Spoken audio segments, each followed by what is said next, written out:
Tigers just tweeted, "Don't count us out. You were mathematically eliminated a month ago." Jeez Louise. We're live. We're live, so let's watch the F-bombs. We'll try not to F-bomb on the show. Let me see. Over here, does it look like... Yep. Yeah, I see us going over here. We are live. I see my face in the screen now. I got my webcam on here, too. All right. Yeah, I know. Let's go ahead, man. Let's get into it, okay? You guys ready? Yeah. I'm good. Yeah, good to go. All right. Ready? In 3, 2...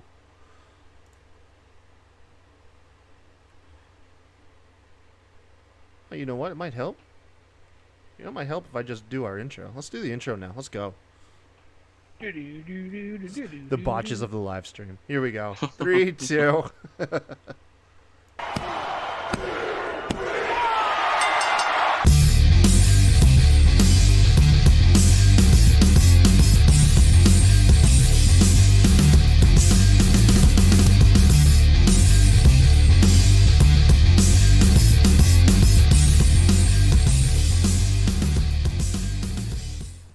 Hey folks, welcome to the SmackDown podcast. Your one-stop shop for all your WWE, AEW, recaps, reviews, pay-per-view predictions, various other wrestling content also that's coming along the way. It's Kyle here, and joining us today we've got Rob. What do I call you now? Rob Rude, Rob Funny? You're changing your persona all too often, man. I'm just No, man, I think somebody was being sarcastic when they said I should change my name to Rob Funny. So I did it. So you did it. That's why everything now in the mention on the show, I just have you as Rob. And we can refer to you on air as something else. That works. And then joining us, our Irish brother, 5 hours ahead. Got to be somewhere around the 3:30 in the morning at the time of recording. Mr. Colin. How's it going, Colin? Very good, guys. Very good. Very late over here at the moment. But I have to stay up and chat wrestling with you guys for a little while. Otherwise, I won't be able to sleep. We're glad to have you, of course. Today's episode, we are covering SmackDown Live, the second of two shows emanating from Madison Square Garden. We haven't seen a SmackDown or a Raw in the MSG Arena in a very long time. Before we get to the show, let's go ahead and get those plugs out the way. Thank you guys for joining us. You can always find us on pretty much anywhere podcasts are available, but specifically we are on Stitcher, Spotify, Podbean, iTunes, and Google Play Music. Of course, we are live streaming right now on YouTube, where you can watch us there. We also have extra content coming to you very soon. Maybe some interviews with actual wrestlers. You know, I'm excited for that, man. But that's it. I mean, we're just a bunch of guys that like to talk wrestling with each other, but of course we'd like to talk with you too. So make sure you're active in the chat. Of course, you can reach out to us on Twitter. Myself at The KOTR Show. Our show is at SmackDown Pod. Rob over here is at 2 words can't see me. And Colin is at Wrestling Chump, because he is a wrestling chump. But thank you guys once again for joining us, man, on another episode of the SmackDown podcast. Guys, I think we passed episode 50 a couple times ago. We've been going at this for a little bit now, haven't we? We have, man. Man, I'm telling you. Crazy stuff. Crazy stuff. And it's all because of my boy. I got to shout Southern Snorlax. Yeah? If it wasn't for him, this wouldn't have happened. Because, super quick plug, I said, did somebody make the Hot Tag podcast? And he said, you should do it. And I said, I need a partner. And Kyle goes, me too. Yeah, buddy. Just like that, SmackDown podcast was born. We were going to go with the hot tag for a while, but I remember when you suggested the name, I was like, Rob, that's too good of a name, man. I am almost certain that is taken. There were 2 dead ones. I actually meant to tell you guys last week there's a new one, and they followed me. Yeah? A new one. They're a brand new pod name. We should have just... Because the 2 were dead. They weren't active, but whatever. I remember for the longest time I wanted the Under the Ring podcast name. That's what I was going to do. After a couple days of searching, I did find someone who had that name on YouTube, but he hadn't done an episode for, at that point, over a year. And even then, he had only done just a couple. But I still felt too uncomfortable trying to take it or... Right. Right, it's Yeah. taken. Like, even if somebody did it and they used it and then that's it, like, it's copyrighted. Goodbye. Yeah, man. I don't know. I don't. Guys, I love the SmackDown name. I think it's an awesome name. Like, you're hitting all bases except for when you hit the AEW. Then you Yeah. Oh man. have to Yeah, go we're like gonna have to figure that out. SmackDown Dynamite podcast maybe. The Is that- Dynamite. Is that the name of their show? Did they name their show? Well, they Wednesday Night Dynamite or something like that. yeah, Is it was that what supposed to be it's officially Tuesday called? Night Dynamite. What they patented it back in November, I think it was. I think yeah, they're going with Wednesday Night Dynamite. Not confirmed yet, but that's what they have the trademark You for. officially heard it, guys. Smack Dynamite Raw. That's the new name of the podcast. Let's Smacked go. Dynamite. Smacked Raw with Dynamite. Oh man, I don't know, dude. That's gonna mess us. We're just Smacked Raw, okay? Smacked Raw. It's not our fault. AEW came to fruition months after. All right, after we tried doing all of this stuff. But enough about what's going on in the future. Let's talk about tonight, man. SmackDown Live. What'd you guys think of the show, man? Was it pretty good? I thought it was good. Yeah. Yeah, Even of the course ending, you where would normally think I it would was have been good, Rob. Of disappointed. course you think it was good. Yeah. I was still happy. I was okay with it. Yeah, of course you were. Man, Yeah, no, I was pretty happy with it. Like, obviously, you have the Shane is back. Oh my God, why is he back again? Taking up 5 segments. And I know Sebastian was saying that he wanted to rant about it, but like Shane's back doing 5 segments on well, SmackDown again. let's give some context. Let's give some context. The night was built around 2 things: Undertaker coming out for a segment, and then the King of the Ring semifinal match that was set up between Chad Gable and Elias. But before the show happens, breaking news: real life injury. Apparently, Elias. I didn't check on this, but on the show they declared he has a broken ankle. Which, dude, I'm coming from a former skateboarder, buddy. Like, ankle injuries suck. All right. I can sympathize. I broke mine last year as well. I can sympathize with him. That's a tough time. Yeah, ankle I injuries. also broke my ankle on a skate. Oh, okay, cool. So we're all in a similar boat here. We can tell you, man. But yeah, so that sets the drama up going into the show. How will the King of the Ring tournament be handled? We were throwing around ideas. Battle Royal with all the former contestants that were eliminated. Gable getting a pass into the finals. And then, of course, the one glaring option that we were all dreading except for Mr. Rob Rude / Funny himself. I was so ready for it. I was so ready for it. Yeah, Shane McMahon interjecting himself just like he did in the Best of the World tournament. And that's exactly what we got, man. Early on in the show. We'll go ahead and just cover it now since we already did. Early on in the show, yeah, Shane reveals to Chad Gable that he will, in fact, be his opponent in the semifinals of the King of the Ring tournament. And I think internet collectively just said, like, oh, shit. Just like, this is not what we want, man. So I was all for it. I was ready for it. We all knew it was coming. We knew it was coming the moment the King of the Ring. I mean, like, I wasn't around for the Best in the World tournament, so I didn't know that was a thing. But we all knew that it was somehow going to happen. I say Elias's ankle isn't really broken. They did that just to interject Shane McMahon into this. I don't know. That's too specific to me. A broken ankle. When you say broken ankle, you instantly project a timeline in which you can return. Well, that's valid. They do want to bring him back if it wasn't work. Yeah. But I mean, I don't know, man. I don't know. It could go both ways. Yeah. They did get a little specific. I don't know, man. But yeah, I heard Shane interjected himself, and I was like, God damn it! I was like, I do not want this in my show. But like everything else, it serves a purpose. And we'll get to it, man. We'll get to it because honestly, it wasn't that bad. Something else that wasn't that bad was how the show kicked off. Yo, what's going on? Okay, I do want to plug my daughter. I don't want to forget about it real fast. It's my daughter plug for the show. She's not feeling well, so I thought she was sleeping. Yes. And this segment happened, And I looked at her, and I'm like, were you sleeping? She's like, no. And like this time, she falls asleep, she'll fake it. I wasn't sleeping. I was like, okay, if you weren't sleeping, then who is Gable's opponent? And she kind of stared at me for a second. I was like, you were sleeping, weren't you? She goes, the worst in the world. I like your daughter 100 times more now. I'm like, okay, you wasn't sleeping. Okay. Yeah. Oh, man.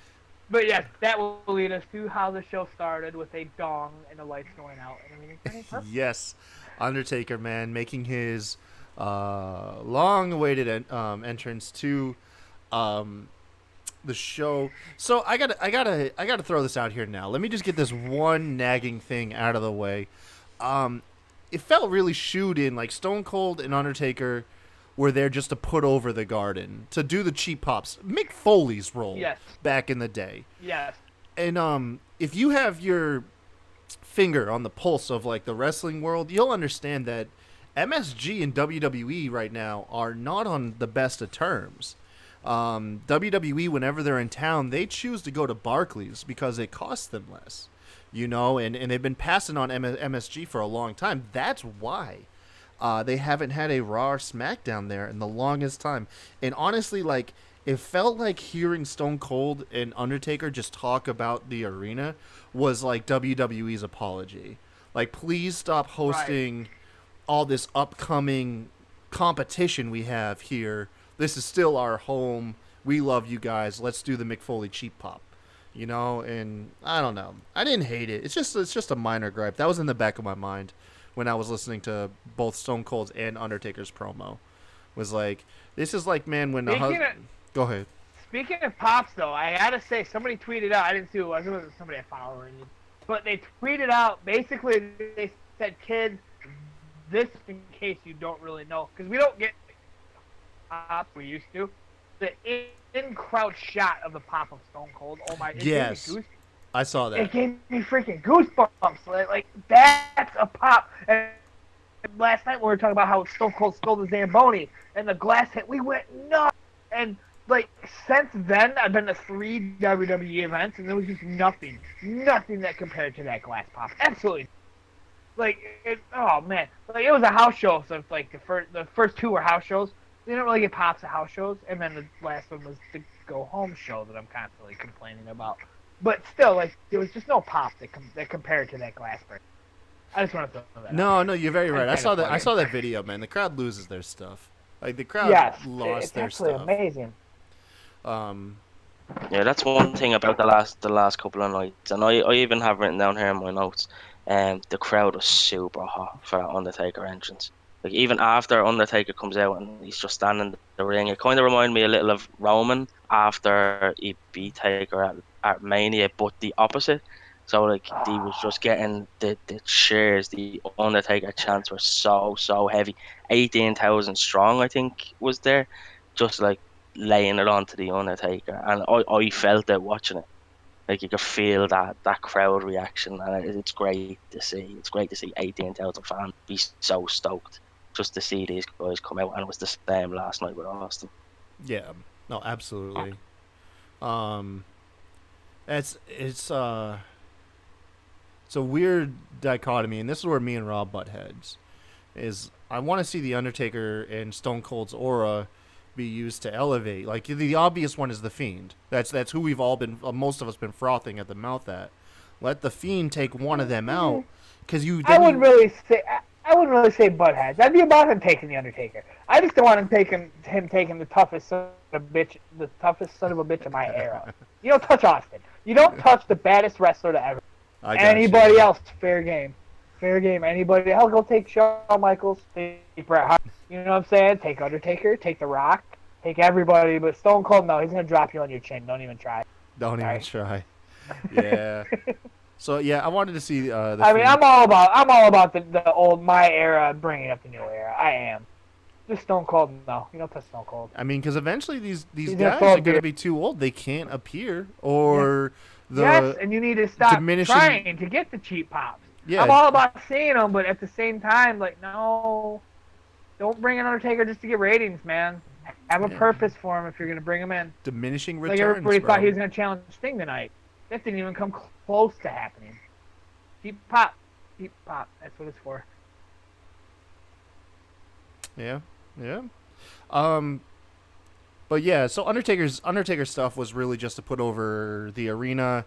He did briefly mention Superstars of Tomorrow.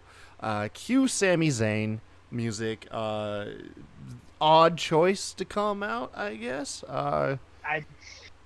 Yeah, extremely odd. I mean, I was not expecting Sammy, but I loved it. I love Sami Zayn. I think he deserves that moment in there with Taker, and I think that shows the company is so hot on Sammy right now.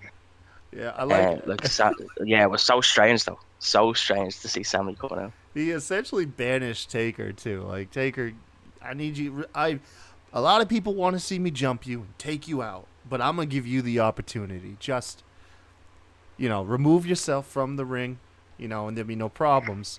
And Undertaker obliges, and Zayn had the same look on his face anybody would have if they just got done talking. The Undertaker smack. listening to them.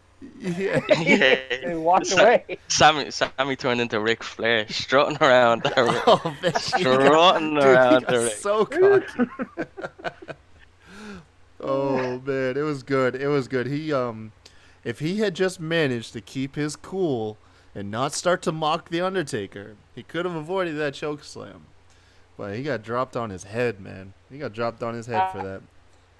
I do have a small gripe about Sami Zayn being out there, but I'll save it for later. Okay. Because it actually ties into something that happened later. Okay. It's not bitching, but it's a small gripe. I think it ties into the continuity, whatever that word you always use. Yeah. Didn't happen. And what are you guys doing? Come on. If I noticed it, then it's a thing. If you notice this in storytelling, it's a thing. I like that. Yeah, we follow that up with a backstage segment with Shane McMahon. He summons in chat Gable, lets Gable know, like, hey, you don't have a bye. Yeah, he calling him short. Yeah, hang on. Shorty. What up, Shorty? What up, Shorty? Yeah, I know, man. That got me. I was sitting here in hysterics. And then later on, he's like, anybody seen Chad? Where's he at? And he's like, well, that was later in the day, man. Rob, you were so juvenile with this stuff, man. He's like, oh, shit, there you are. Oh, my God, Rob, really? We're supposed to be professionals on this show, my friend. I'm not. I like Uchiha, man. Uchiha. Jesus, can we get off of that thing, all right? Listen, Nope. men, listen. Nope. Shane informs Gable he's setting up a match for later on, giving him the opportunity to win his way into the finals of the King of the Ring tournament. End segment, okay? Oh, man. Next up, we did have a match between The Miz and Andrade. We had, dude, the gold in this. Oh, my God. Nakamura on the commentary table speaking Japanese, and Corey just playing along like he understands it. So good. You make Sami Zayn the voice of Nakamura, but then you got him coming out jobbing to the Undertaker, and then Nakamura's out here speaking Japanese and can't nobody understand what he's saying. Corey Graves understood him? Corey Graves understood him just fine. That's all well and good. I am all about this segment. I really am. I love that they were doing this. But you're trying to voice of Nakamura. Where's he at? Come on. Like, he's in the trainer's room after getting beat up by the Undertaker, and that has to go out on his own. He should have protected himself. To let me know what Nakamura was saying. I'm just like, if he's gonna be his voice, he's gotta be his voice. You can't have him out there speaking Japanese. Corey told you what he was saying, though. Yeah, Corey was his voice. He did too, and it was I think his first one was "Shut Up, Saxton."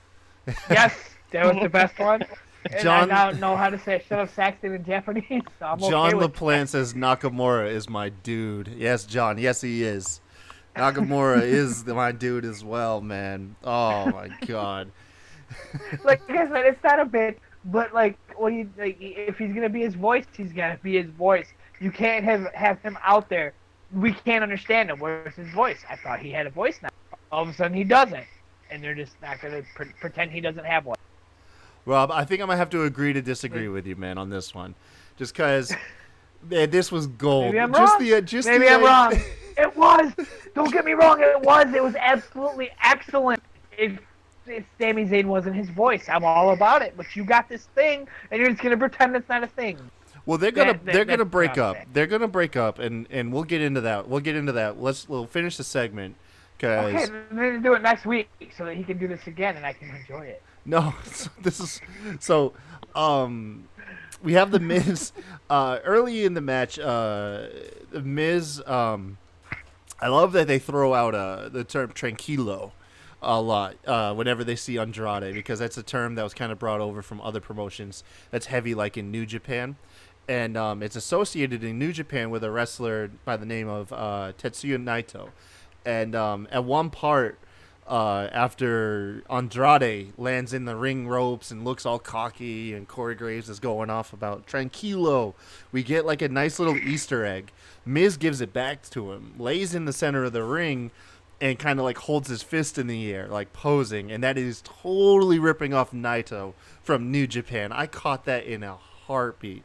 Colin, do you know who I'm talking about by any chance? I know Rob, you don't. I know. I definitely know NATO, but I'm not up to weekly programming, and I didn't get the term now.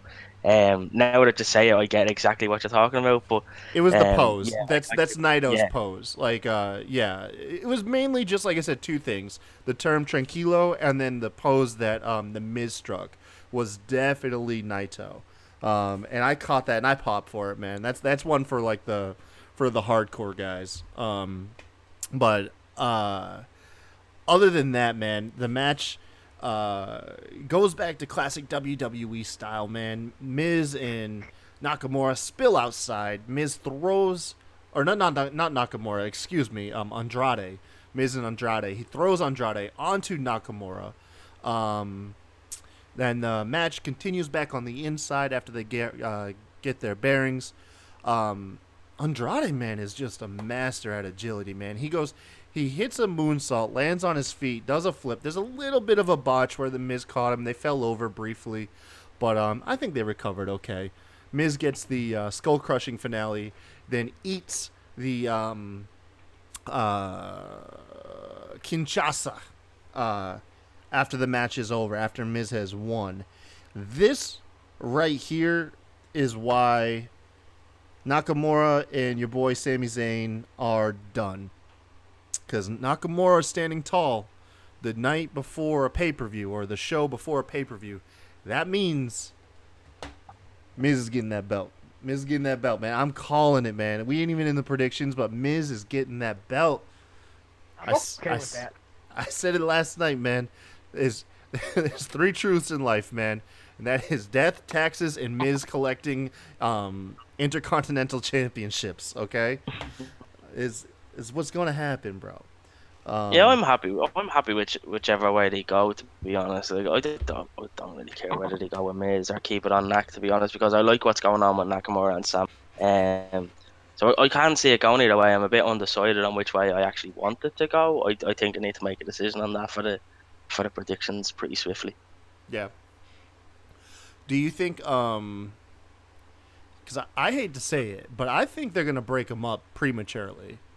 Like I really think not. Miz wins at Clash of Champions, and then Nakamura just beats the piss out of Sami Zayn because he got himself injured before the pay-per-view and is unable to help Shinsuke, even though Shinsuke shouldn't need the help. But that's kind of how I see it playing out in my head. I think they're onto something. I think they're onto something big. If they can add to that stable, and I think they need to add to it. I think the two of them on their own doesn't really work, but if they can have a stable of 3 or 4 people with Sammy at the head of that stable, and I think that could propel Sammy, it could put Nakamura into great storylines, and whoever else comes along as well. Who I'd like to see win would be Samoa, because I think that could propel him up then as well. Okay. But I think it can push those kind of. What do you call them, mid carders? Are they mid carders? That mid to upper. I mean, if you have you're a mid carder. It's a mid card belt. Yeah, but I think they can elevate them right up into main event spots, and I think that's where the likes of Sami Zayn, Nakamura, Samoa Joe deserve to. And I think that's what this stable could do if they stick with it. But if the fans are WWE will crumble on it because that seems to be the way that they've been going the last year or so. Yeah, I can see that. I have to memory that just fired in my head. You know, I like to do that because we're talking about the Intercontinental title. I make it fast. What was it? SummerSlam '95 that Shawn Michaels and Razor Ramon had the first ladder match. Was it It was SummerSlam? WrestleMania 10. Was it WrestleMania? I don't Yeah, think it was. you Did they guys have go two ahead. I'll ladder be matches right back. Okay. Because it wasn't WrestleMania. They did have a rematch now in a ladder match. I think it may have been SummerSlam, but I think that was the That second one after they came back. okay, that might have been it. I just remember it was for the Intercontinental title, and like Razor Ramon was on the ladder, and Shawn Michaels kicked the ladder, and Razor Ramon like fell off and over the ropes and right in the camera. He was like, "Oh shit!" And like 11-year-old me was started giggling. I'm like, "Yeah, he said it. He said it." It's so Like, easy. I remember stupid little things like that. Like I watched it after. Like I got into wrestling in '95. Actually, it was Hogan and the Giant at Halloween Havoc '95, and they were in monster trucks. And I told my mom I wanted to see the monster trucks, and she's like, "Well, your uncle gets all the wrestlings, and you know whatever." And he had $5 buy-in party. He had like 10 guys over. Everybody paid $5.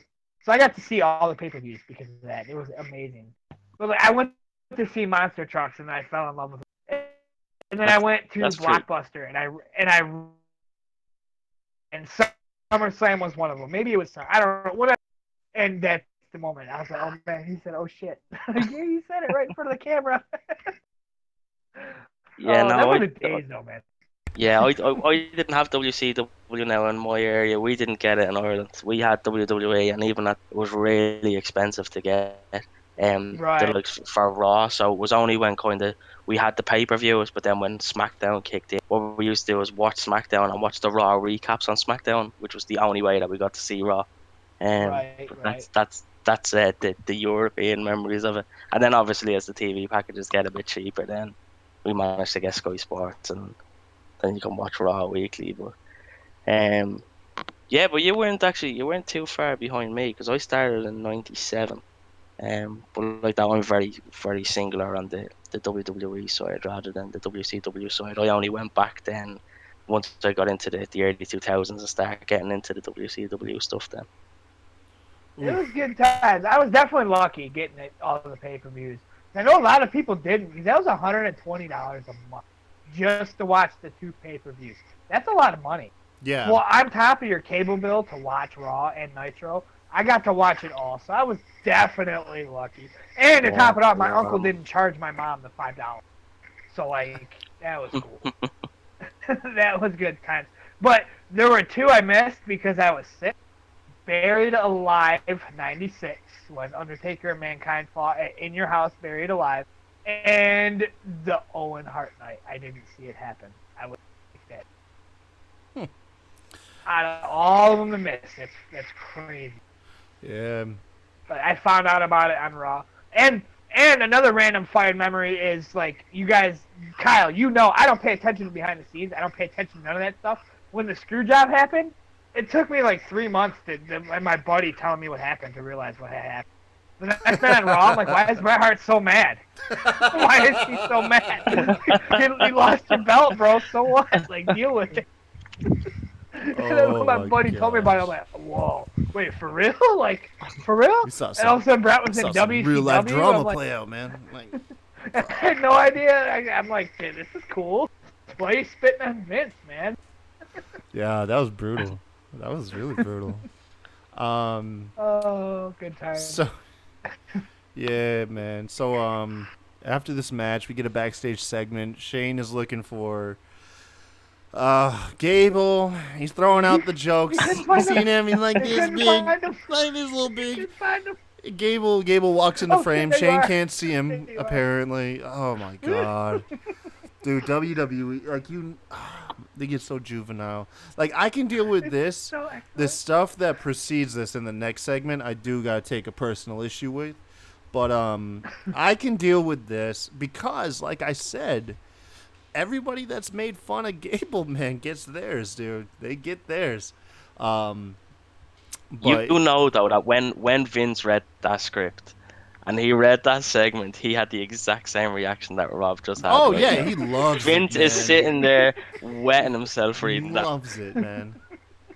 He loves him some short jokes and fat jokes and all that stuff, man.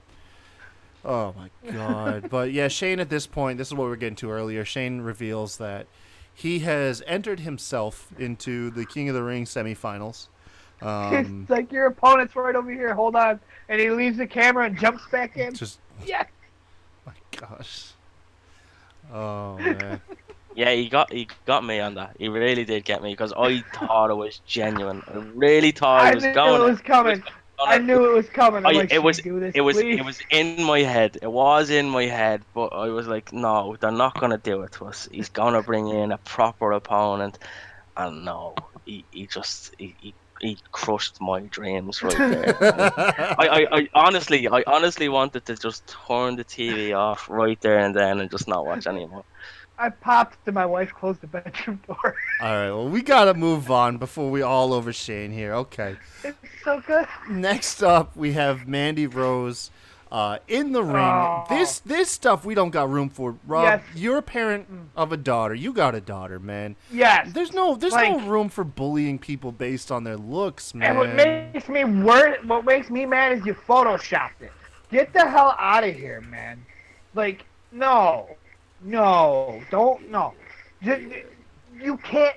Nobody can help the way they look. Yeah. Leave it alone. And then you're gonna top it off and you're gonna freaking Photoshop it. Now, if you want to get serious, Mandy Rose, I don't think you're that hot. I really don't. I tweeted one time that Ember Moon was hotter than Mandy Rose, and I meant it. I wasn't trying to just get Twitter heat and get interactions. I meant it. That's what and people Barrett got and so Shane's mad at for. me. They got so mad at me. Yes, you are 100% correct. But they got so mad at me. I'm like, I think Ember Moon is hotter than Mandy Rose. Why? Because she doesn't actually try to be a porn star. She uses her natural Oh my look. god. Now, like, And she can wrestle. Can we say right, porn star? That's what I'm saying. Oh well, we already I said don't know. it. We're gonna We find already out said when Mike it. gets strike. I'm sorry, Yeah, bro. who knows? But I'm for real, man. Like, one, don't stab at look. Don't stab at weight. Don't stab at any of that stupid stuff. I'm all about the short jokes, but not these jokes. No. And then Yeah. you're gonna add a photoshopped image on the screen. Come on, dude. What are you Yeah, doing? I don't know. And in WWE, apparently, they have a curse of having like terrible timing. I think it's like National Suicide Awareness Month or Day or something too. It's Suicide Day, yes. Yeah. Awareness Day, Rob. You Yes, may want to yes. Oh no, and they're Yes, calling out. I'm sorry. pronounce that correctly, Yes, man. You're right. Good call. Good call. Good correction. Good correction. Oh my God.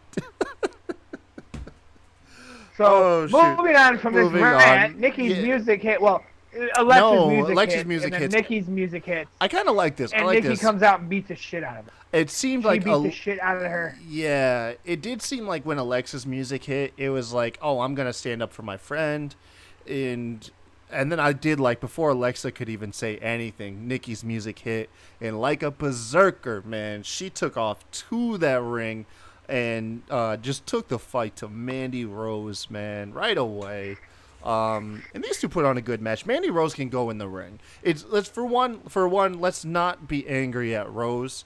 She is an No, it's not her. actor, It's not her at it's all. My rant material. is just about the joke in general. Yeah, it's the material is read to her. She has the job to go and finish it and do it. But they did have a good match. I have to disagree there, Kyle. I really do. I actually have it written down here in front of me.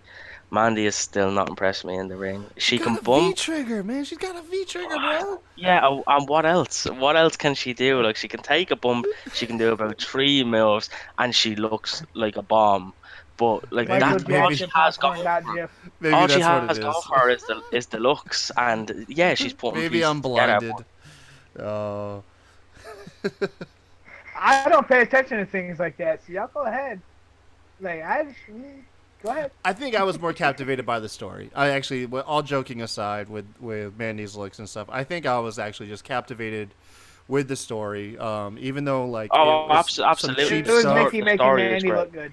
I was excited to see It's Nikki gotta be come it. out and get hers. You know what I mean? So that's what engaged me personally. Yeah, the story side of it was really, really good, but our individual in-ring talent just isn't stacking up for me. I think they tried to push her in there before she was ready to go, and now she's trying to learn on the job kind of thing. And fair play to her for doing it. She's able to kind of hold her own and have a match, but like compared to what we saw last night on Raw in that Fatal 4-Way, Mandy's never going to be in that match. Not for a long, long time. Mandy will not be in that type of match. Hot You could take with insert her Colin. in that match, and she would clearly be the weakest link, 100%. Yeah. You are right on that one. Nikki gets the win. She misses with the cross body, but she's still able to scramble and manages to get a roll up over Mandy Rose. Gets a roll up victory after, like I said, in my mind, I think the story is what's blinding me on the technicality of the match. I was entertained for the match, but I'm not disagreeing with Colin by no means. Can we just say Nikki gets the win with the second most devastating move in WWE right now? The roll up pin.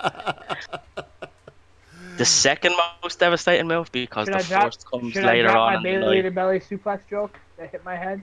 Being the first most devastating? Oh, God. Rob, I couldn't even get to Twitter fast enough. I'm sorry, I hate it. I absolutely hate it. I absolutely hate it. I was actually...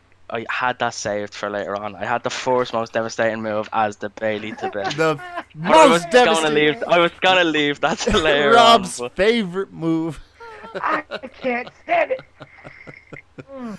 Oh, There's the moves that are brought up that are worse, but at least they're entertaining. You know what else is entertaining? The Caterpillar isn't devastating, but it's fun to watch.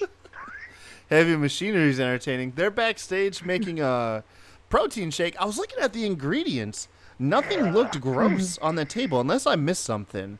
Because Corey Graves was crapping on that shake, and I was like, man, I see bananas and strawberries. We're gonna get a cleanup crew out here. He's gonna get sick.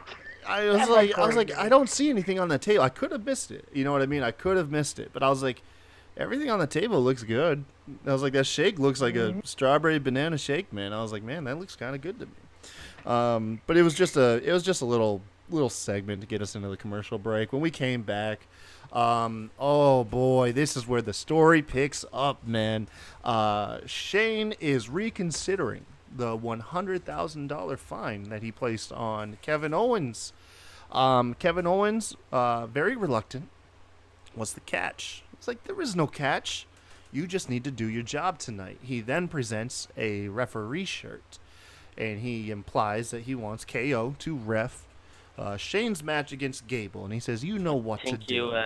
I think you skipped ahead a bit here, Kyle. What did I miss?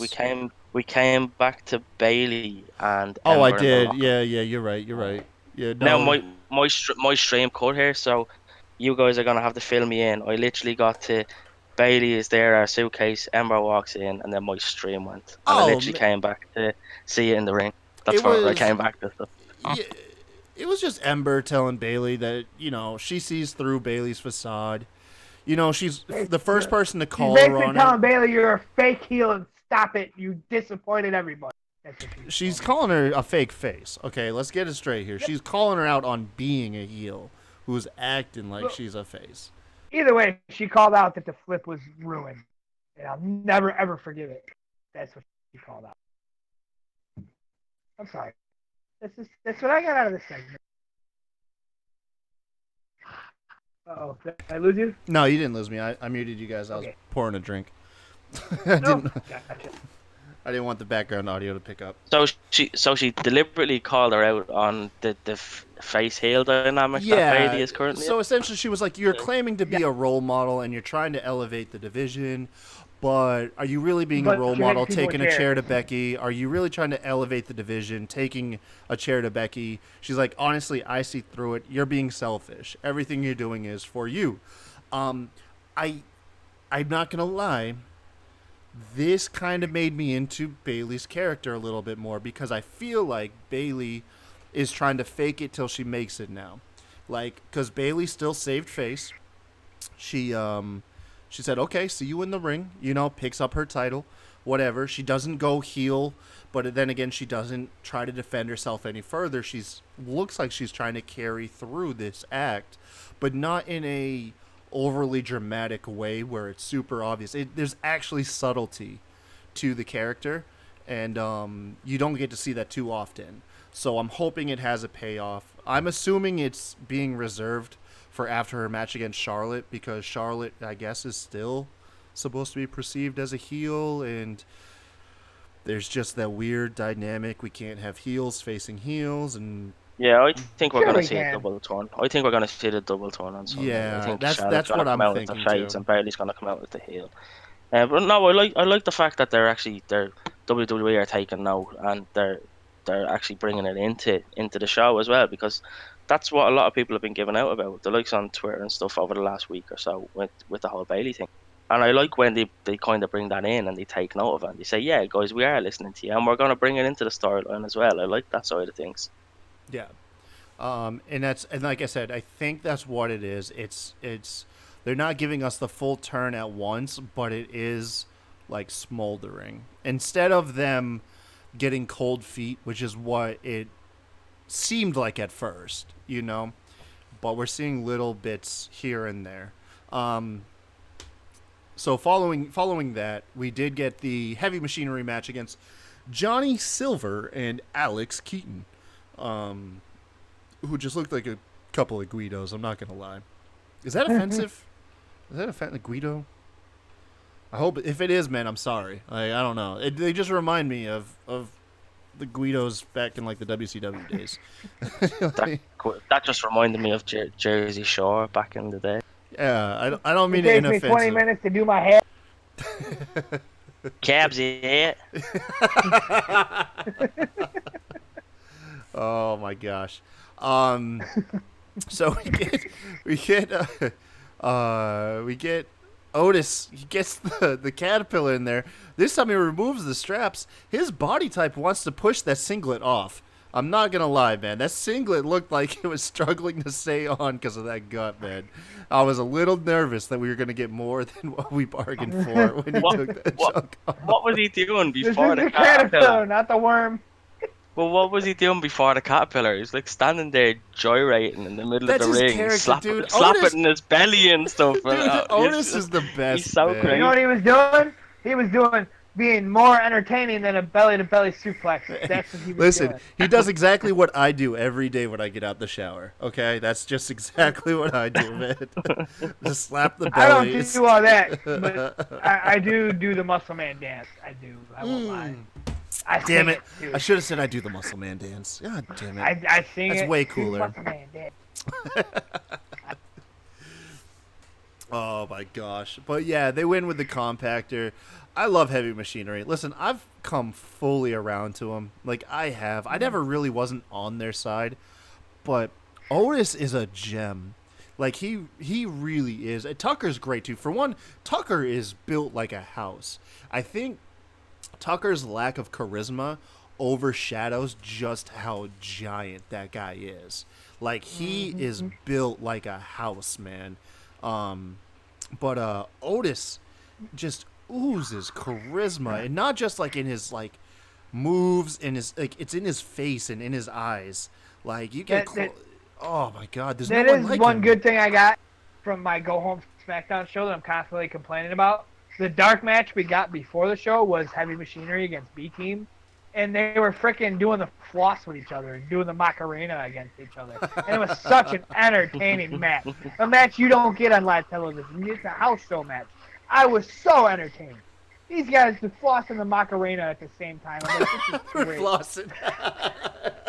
This is so great. They're not wrestling, they're dancing.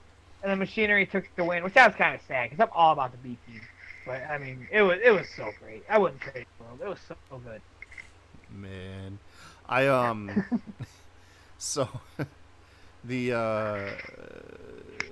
after the match is what I was alluding to earlier.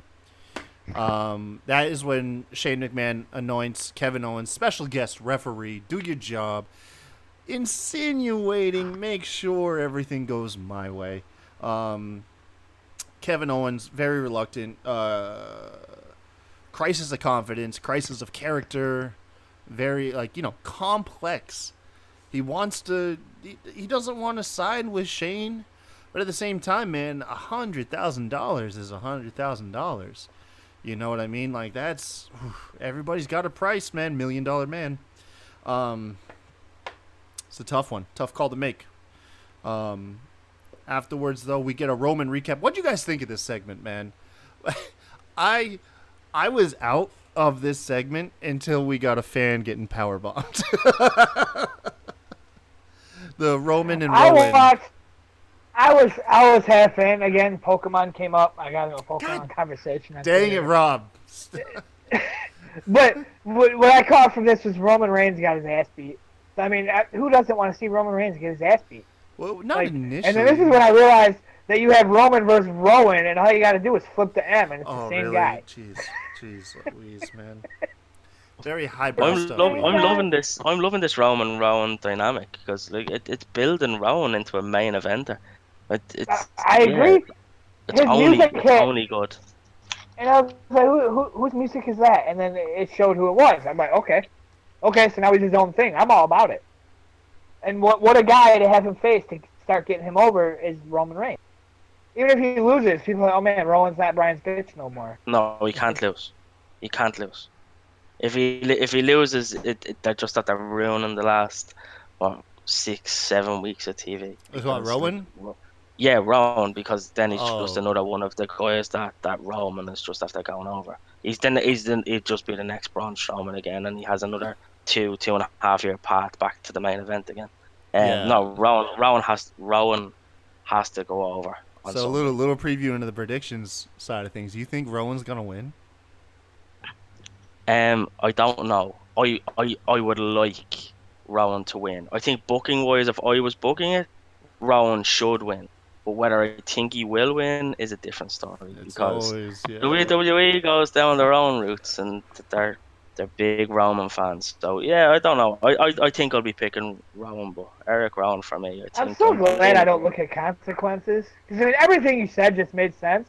I don't ever look at that. Like, maybe that's why I'm so happy with everything. With Lucy Hot and Shorty jokes. And the short jokes. This guy lost? Okay, he'll be back tomorrow. Let's go. Try again.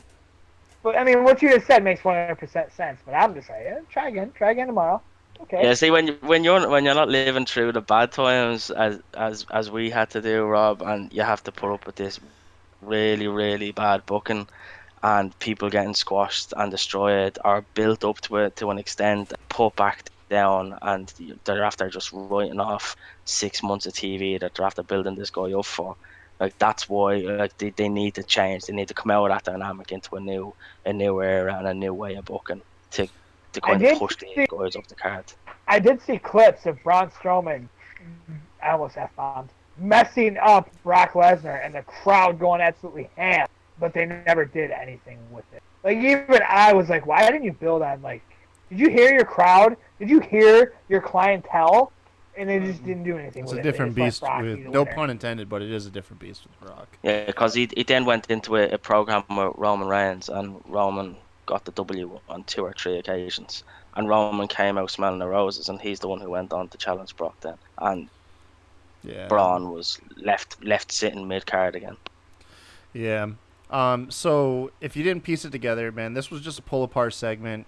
The big thing here is, it doesn't make sense, is Rowan comes out to try and establish his character. That was the purpose of the promo before the brawl. But his character was essentially... He made me want to buy his t-shirt. But he's like, you all think you know me. You don't really know me. You think I take orders and I'm bossed around. But really, I'm a master manipulator. And I'm like, Rowan, no, you're not. You are not a master manipulator. He will be. He's getting repackaged, man. I know. Slowly before our eyes. And he will, and that's when he won his t-shirt. I think he called himself a mastermind, a manipulator, and a schemer. Oh, but yeah. Maybe for like the last 2 weeks. I was like, that's a long game, bro, you've been playing. His whole time with Brian, he played Brian's bitch, so nobody was like, oh, he ain't the one that messed with Roman Reigns. He's not the one that's going to try to kill a guy. He's just Brian's bitch. Rob, really, you didn't see the last 4 years where he's always been like the 3rd or 4th member of a stable.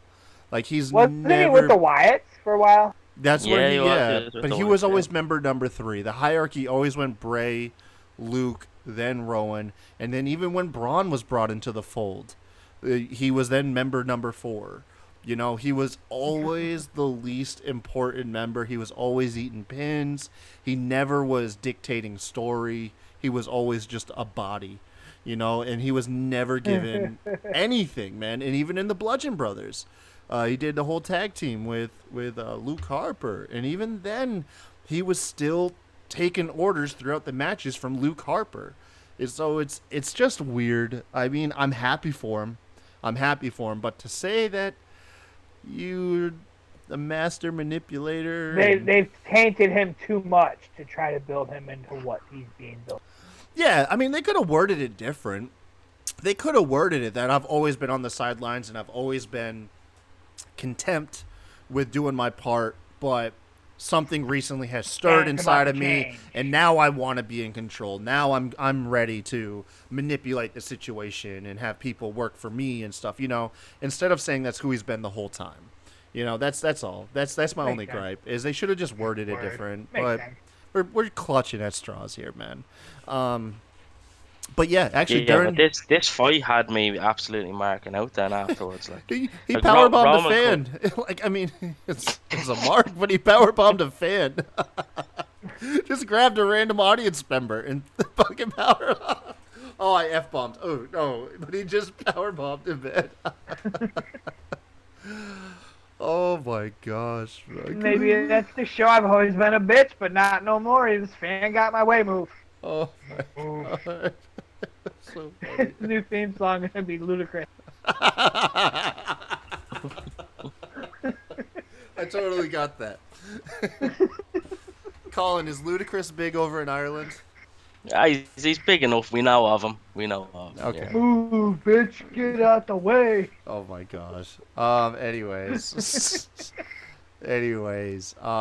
The brawl ends with Rowan throwing a crane cam into Roman Reigns, and that takes him out, man. That ends the pull apart brawl. It's pretty good though. Pretty good. Yeah, Rowan ate like 4 Superman punches in this segment. Like 4 of them, and didn't flinch for any of them. It was like that's how they're building him. I really like that. They're building him to be this beast. That it's a huge uphill battle for Roman Reigns now. So I'm really liking that. But that hit with the jib cam, that's a great little move. Innovative, that they can man. do. Innovative. You've never seen it before. Very. At least that I can recall. No, I can't ever remember them using that ever. But yeah, very innovative.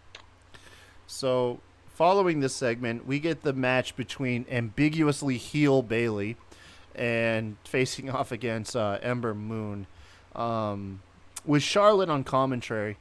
This, man, it serves a purpose, but I got it, man. I hate seeing Ember Moon eat pins so easily, left and right. And some people say that she's building herself up, but like to me, it feels like Samoa Joe.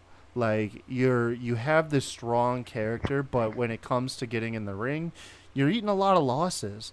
And they didn't even make the match compelling. It really was just like a run-of-the-mill match, no serious drama. And Bayley hits the most devastating move in all sports entertainment, the Bayley to belly, and she gets a 3 count, man. So weak.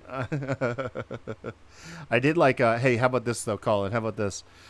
Charlotte came in, she did her best Sean Spears impersonation, former Ty Dillinger, and she was throwing out the 10s. I thought that was pretty cool. I was like, oh, you guys ripped off Ty Dillinger only months after he left. But yeah, I mean, I don't really have much to say on this match other than it bums me out. Ember Moon's spot was just a cheap plot device to move the story forward for Bayley and Charlotte. I feel like Ember Moon could be used better. Yeah, Bayley went over way too quickly. I was expecting a bit more out of this match. I really was. It was a really quick. Why don't we have local enhancement talent for the women's division more often? You know, like why don't we have, you know, because that's all this was is they needed a squash match. You know, like why don't if they did, there would be uproar though because you have so many people out there at the moment. You had so many people in the back that could have been used. Yeah, that's exactly it. Oh, the women aren't getting enough time as it is, and you have so many people in the back. And why would you bring this person in when you have 20 people sitting in catering? Okay. Yeah, I think that would cause uproar. I got you. Okay. Okay, Come I on, got you. Kyle. You should have known this, man. Hey, now listen, man. I just try to play Just devil's say it. Just say it. advocate at times. Okay. Valid. Valid. Um. But the one point to note now coming out of this match is that I didn't actually know it was beforehand was that Clash is actually on in Charlotte, North Carolina Yep. on Sunday, which is Charlotte Flair's 3 hours. hometown. 3 hours from where I live, actually. Yeah, Hmm. Kyle was That's supposed to an it. go, but no. Is there not a Don't. stat that Charlotte? I think I heard this. It was either last year or the year before. Now I'm not sure if it's been broken, but Charlotte has never lost in Charlotte. I will have to double check on that. Yeah, I I'm know not that aware of it. they brought it up in storyline before when she won a title in Charlotte before. I think it was on a TV taping. I think it was on either Raw or SmackDown. But it was a couple of years ago. And anyway, and they said that she had never been beaten in her hometown. Now I'm not sure if that still stands, but that's an interesting point to note going into this Sunday. Can Bailey be the first person to beat her in Charlotte?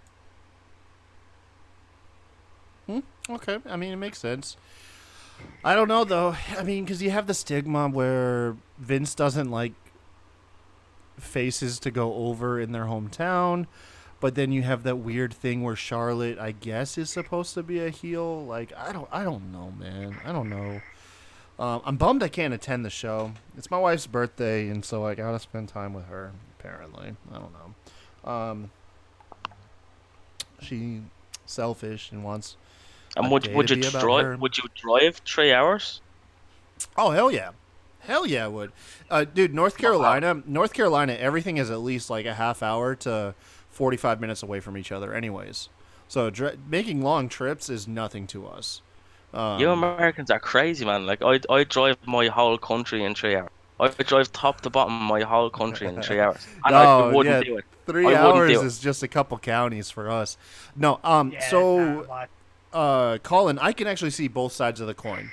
So I grew up in a city, Irish originated, Bangor, Maine, and there I could take a bus anywhere I went. So I never had to drive anywhere. I could skateboard, bicycle, or hop on a city bus, go anywhere I want, get anything done.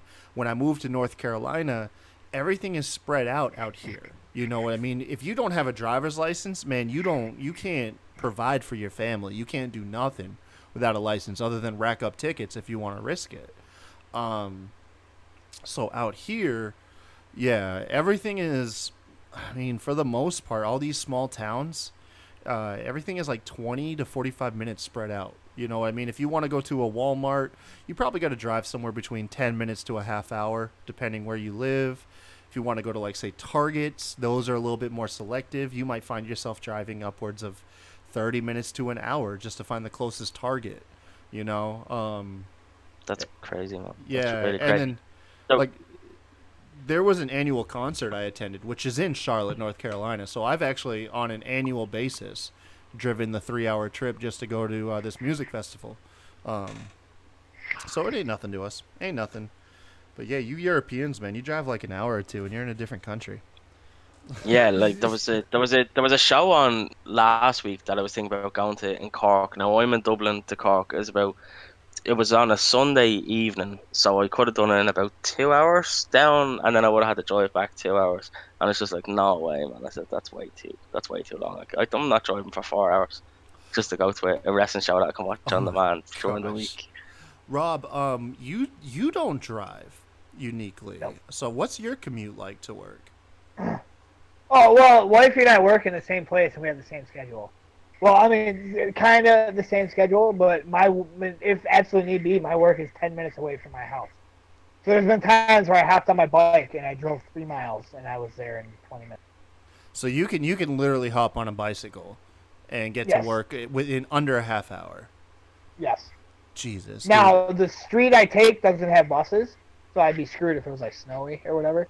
Yeah. But yes, wife Yeah, and I have had the same schedule since we've been together, and then we ended up working at the same place, and we have pretty much the same schedule. She drops me off and comes in later, but we leave at the same time. boy, I don't know how you do it, So, man. I know my wife and I, like, we met. We both worked together when we first met, and I barked up that tree for a year straight before she even agreed to go on a date with me. But after we started dating, I got a different job, and then about a couple of years into it, maybe like a year or two into it, we ended up working together again. I don't know if you and your wife work like and you see each other, but like Yes. you do. Oh man, I couldn't Yes. do it, man. Boy, we were like fighting, like and for no reason. We were just fighting.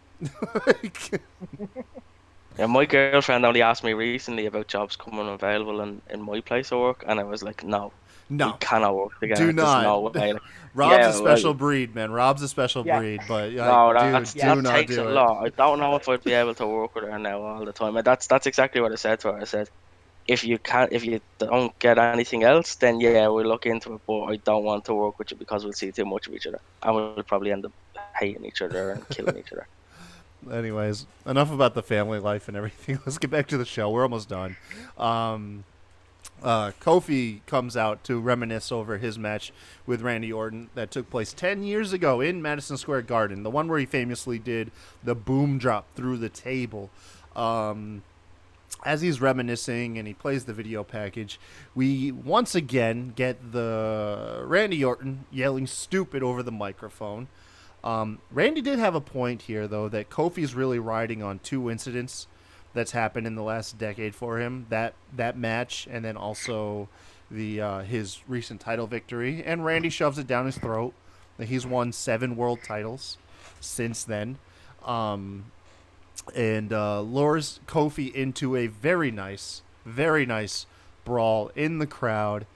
What did you guys think of this, man? Because there was a botch in there. Did it ruin it for you, or were you hyped for this? Because I liked it, man. Yeah, the botch took me out of it a little bit, but they really did very well to get it back. But it did take me out of it just a little bit for that minute where he was looking for that second. It took me out, but then once he got it, I was right back in it. Rob, I was expecting explain the botch, what? Rob. Kofi was on the table in the table game. He just he kicked Dave. Randy off of him. He kicked him and it just The gave. table Like, collapsed. No, it wasn't supposed to collapse. And then luckily they had a second table that also happened to be rigged, just in case. You could actually see Kofi though looking around. He was a bit unsure what to do, and that's why it took me out. He was looking looking plan around. B, man. Yeah, you could tell he didn't do a very good job of saving it. I mean, he did save it, but he didn't do a very good job of hiding that wasn't supposed to happen. He didn't do a very good job. Now, I was ready to see a flip, like Kofi do the jump, and Randy get up and turn into an RKO. Because God, Randy's like, no. you only have 2 things in your history of your career, and that's what you're riding on. And play off of that. You still only have 2 things. You try to get me again, but you got that. That's right. But we have a championship match on Sunday, Rob. Like Kofi can't die. Kofi can't die. He can't die by eating that RKO through a table like that. Yes, he can. Give Randy the belt now. I'm okay with that. Oh my goodness. No, like Give Randy the belt, cancel that match, and extend Baron Corbin's match. Problem solved. Rob, listen, man, we gotta retain our viewers, okay, man? You can't be throwing out ludicrous stuff like this. I so want to see that spot though. I really want to see it now. Even though Kofi would legit be dead, I really want to see it. He went out with a bang. Oh my gosh. After the segment, by the way, Kofi does plug in there somewhere. Yeah, Kofi does recreate RKO, the spot from 10 years ago and hits the leg drop again off of a... Which wasn't as exciting. I don't know why, but Dude, he like sat on Randy's chest when he went through him. It wasn't like he hit leg first. It was like he cannonballed on top of him. It looked painful. He got a lot of air as well, a hell of a lot of air. That's what I love about Kofi. Kofi gets a lot of air between him and his opponent when he's doing those types of moves. And what's funny is he's not a high flyer. You would think he is on the surface, but he's not. He doesn't really do flips or nothing. Like, his aerial attacks are super basic and very safe. Yeah. You know? Yeah, doesn't he do that that kind of, what would you call it, like a trust fall off the trust fall. Yeah. Haven't seen it in a while, That looks terrifying. Boy, you gotta believe in your coworkers. Sure, look, if Darby Allin can't survive them when they're not there, then I'm coffin sure drop. Kofi will be okay. Yeah. But yeah, boy, oh boy. Before the main event starts, we do get an announcement that Roman versus Rowan has been made into a no DQ match. A lot of speculation now. Whenever you make it a no DQ match, boy, it favors the heels, man, because you can get interference, maybe a stable, something, man, something. But yes, a no DQ match for Clash of Champions. Yeah, I was actually waiting for a match. That's something that I was looking at. There's no actual kind of like special matches on the pay-per-view, and I was thinking they surely have to go down that route of adding a couple of them with such a stacked card. Like a lot of singles matches can get very, very boring very quickly. So it's good to see Right. that they have this no DQ match in there as well, and it makes Exactly. that match that doesn't have a title on the line, it makes that a little bit more special as well. I agree 100%. We actually had when we first started doing the show, one of our questions was it was when Raw and SmackDown were seriously in the shitter. Somebody asked us how would we raise SmackDown ratings? What would one thing we would do to make Raw and SmackDown ratings go up and stay up to keep viewers? And my answer was a gimmick match every week. Every Raw, every SmackDown have some kind of a gimmick match. Some kind. I remember that. Pinfalls anywhere, or a no DQ match, or a submission match, or first one to climb on the top rope match, whatever have you. And I was thinking the same exact thing. I'm like, they're all just straight matches. They threw in a DQ match. There you go. There's your gimmick match. Want a show to keep people like me interested. I mean, I'm already interested, but I like shenanigans. I like gimmicks. I like stuff that goes off of the bar. So I mean, I'm about it. I'm about no DQ. Although what I got from this would have been pinfall anywhere. Like the way they beat each other up, just like Lashley and Strowman did, and all of a sudden, okay, you guys want to beat each other's ass out of the ring? Here you go, do it at the pay-per-view.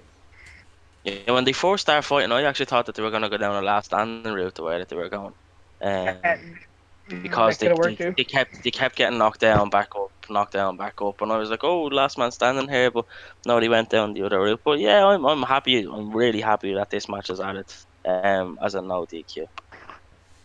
Yeah, that was pretty good. So last up, we got the main event. Kevin Owens already in the ring as special guest referee for the match between Chad Gable and Shane McMahon. Shane just playing up the heel antic, man, going into this. We get Gable's music and almost instantly cut off by Shane's music. Here comes the money! Oh my god, dude. Oh, jeez, I need to take my headphones off when you do that. Who comes out with the Best in the World Cup. He rests the crown, because he brings it up to the throne. Rests the crown on said trophy, and I am just having, like, the worst premonitions, man. Like, I'm not gonna lie. I was just like, oh god, no. Why? But anyways, the match begins. Shane mocking Gable comes out of the match on his knees. I look away for 2 seconds. Gable has won the match. Bam! German suplex, bridges, 1, 2, 3. Let's go home. It was shocking. Not just a German, and I love this move. I really, really love it. The roll through deadlift German suplex. Like, Shane is not helping him at all with that German suplex. That's a deadlift from Gable, and I love it. And he hits it absolutely perfect, straight into the pin. It's a beautiful, beautiful move. I love it. Yeah. So, but anyone who saw the match instantly looked at the time, and there's about a little over 10 minutes left of airtime. And so you would kind of like, okay, some shenanigans about to take place. Shane rolls out the ring, gets a hold of the mic, declares it's now a 2 out of 3 falls match. And now it's weird. It's weird because Kevin Owens counted the pin for the first fall. We go to commercial. We come back. Now Kevin is flipped. Did Shane really convince him during a commercial break to, like, hey, man, you know, I'm gonna implement that. Fine. Like, all of a sudden now Kevin Owens is too scared to count the pinfall. That was the only thing that was weird to me. Was like, why did you count it to begin with? If you were just gonna start fast counting Gable and slow counting whenever Shane was down. So that was a little odd. Did you guys pick up on that? Yeah, I was No. like, it really didn't make sense. I didn't think it made sense because I mean, was in the same boat. I was like, why did he count the foursome? I see where you guys are coming from, but at the same time, it's the boss. And I mean, anything can happen during a commercial break. Okay, now it's 400,000. You want to do this? 400,000. There Yeah, you go.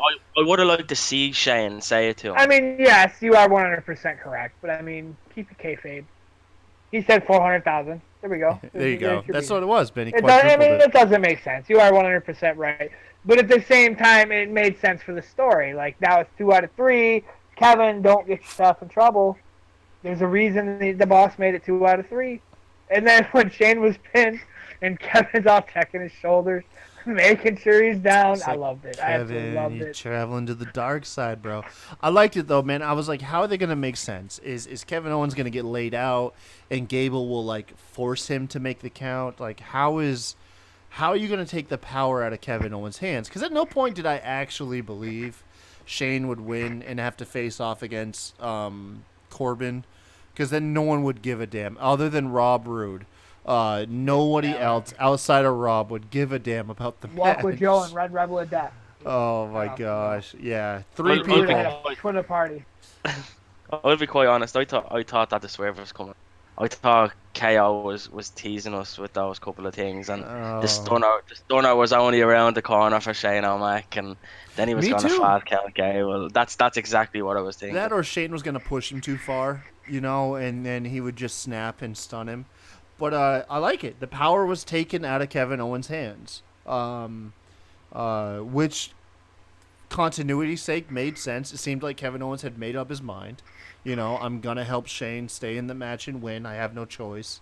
But you can't really do nothing when a man is getting his ankle broken in an ankle lock and he starts tapping out. You know what I mean? There's really not much you can do.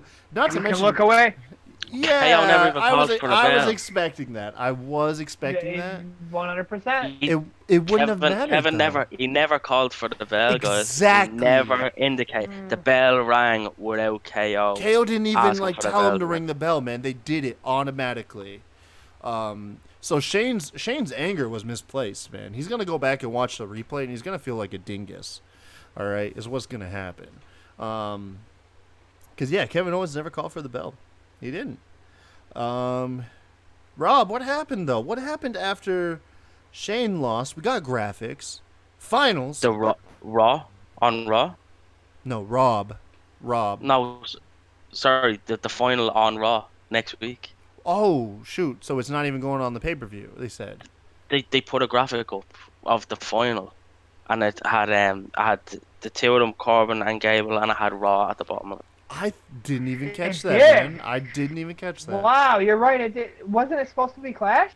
That's what I thought. That's what I thought as well, and I actually have it here. I didn't want to bring it up during the show, obviously, because I didn't want to give spoilers away before we Right. get there. But I actually have here King of the Ring final on Raw with a lot of question marks. That's what I have written now, because that's what I saw. And I didn't have a chance to jump on Twitter and see if anyone else was talking about it, but I'm presuming Twitter's lighting up with it. Wow. I didn't. You know what? I'm supposed to cover wrestling, and I missed that. I completely missed it. I saw the graphic. I just didn't read it. I was like, oh well, there's your finals. Rob, what happened though, story-wise, man? What happened after Kevin Owens? Kevin Owens got fired. Oh man, he got fired, bro. Do your job wrong again. See what happens. Well, the crowd seemed to think they knew where he was going.